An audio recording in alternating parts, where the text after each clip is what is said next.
ربنا ظلمنا أنفسنا وإن لم تغفر لنا وترحمنا لنكونن من الخاسرين ربنا فاغفر لنا ذنوبنا وكفر عنا سيئاتنا وتوفنا مع الأبرار رب ارحمهما كما ربياني صغيرا رب ارحمهما كما ربياني صغيرا রব্বুল আলামিন আল্লাহ কোন কোন শীতের মধ্যে ঐতিহাসিক খোলাপাড়াবাসীর উদ্যোগে আল্লাহ 49তম তাফসীর মাহফিলের আজকে তৃতীয় দিনের শেষ রজনীতে আল্লাহ গভীর রজনীতে মালিক রে আমরা কিছু সংখ্যক গুনাহগার বান্দা আল্লাহ তোমার আদালতের কাঠ গড়ায় আসামির মতো দাঁড়াই ভিক্ষুকের মতো দুইখানা হাত বাড়াইছি এ মালিক মেহেরবানি করে আমাদের জিন্দেগির গুনাহগুলো মাফ কর ও রব্বে করিম তুমি তাকাইয়া দেখো বুড়া মানুষগুলো ঘরে যায় না আগে মা বোনরাও ঘরে যায় না আমার কলিজার টুকরা সন্তান যুবকরাও ঘরে যায় কাঙ্গালের মতো হাত বাড়াইছি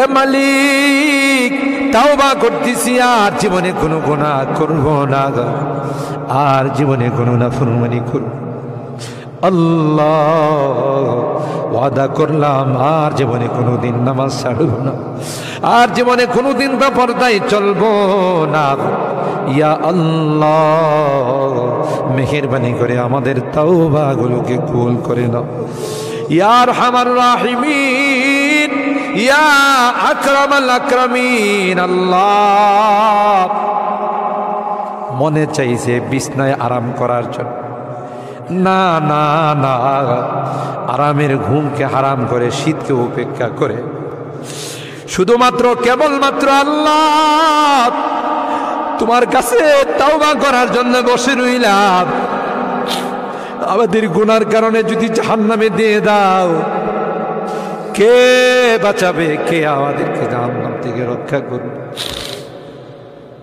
ও মালিক কিয়ামতের কঠিন ময়দানে আমাদেরকে তুমি গুনাহগার বলে ডাক দিও না ইয়া আল্লাহ কোরআনের মধ্যে আছে জাহান্নামীরা জাহান্নামের আযাব সহ্য করতে না পাইরা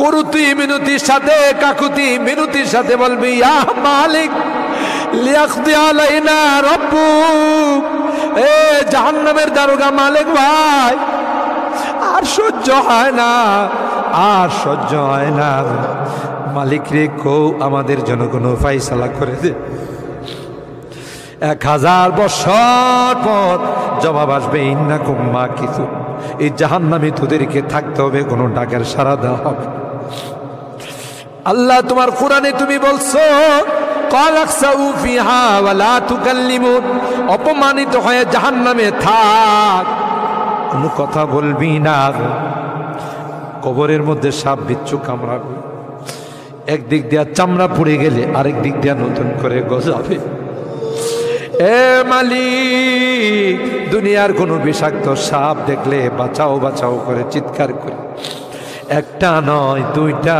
নয় 99টা সাপ একে একে কামড়াবে একটা সাপ চুল মারলে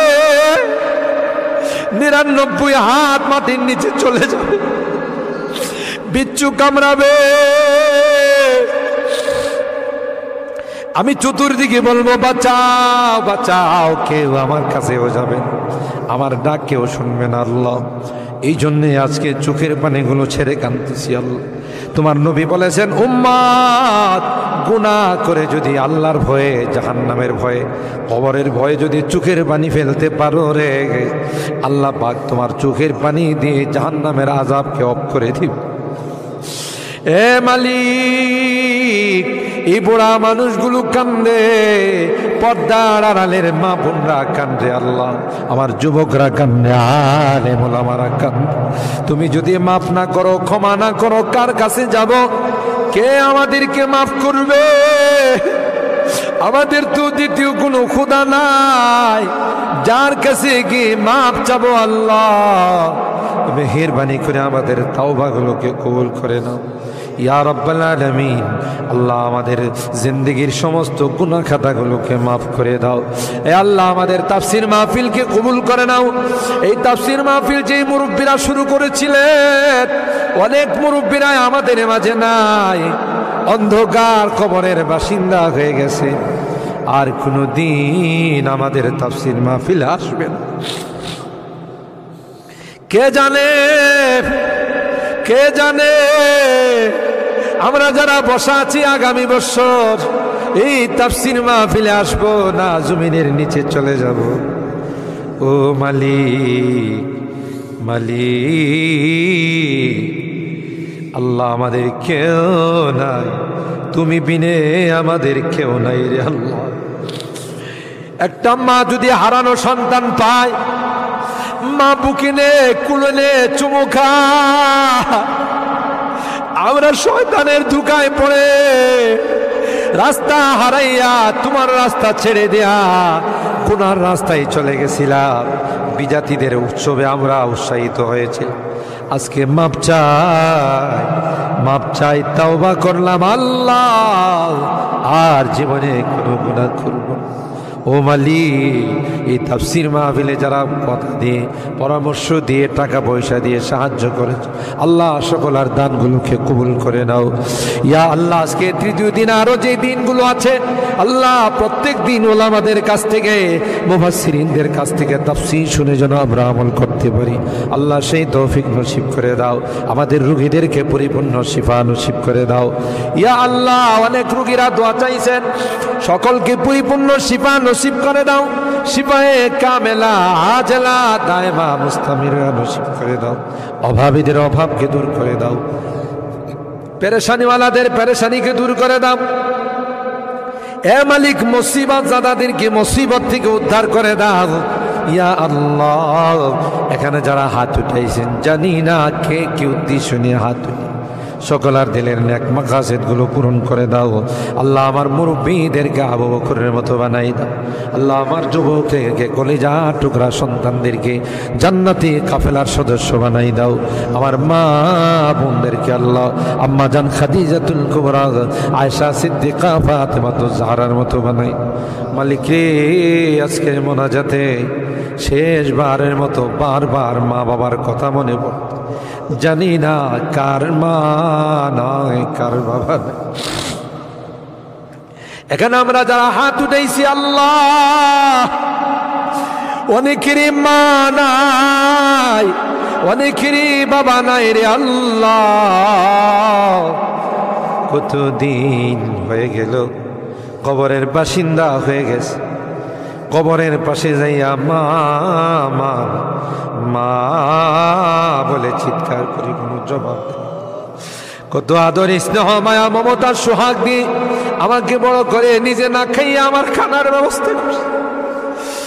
মা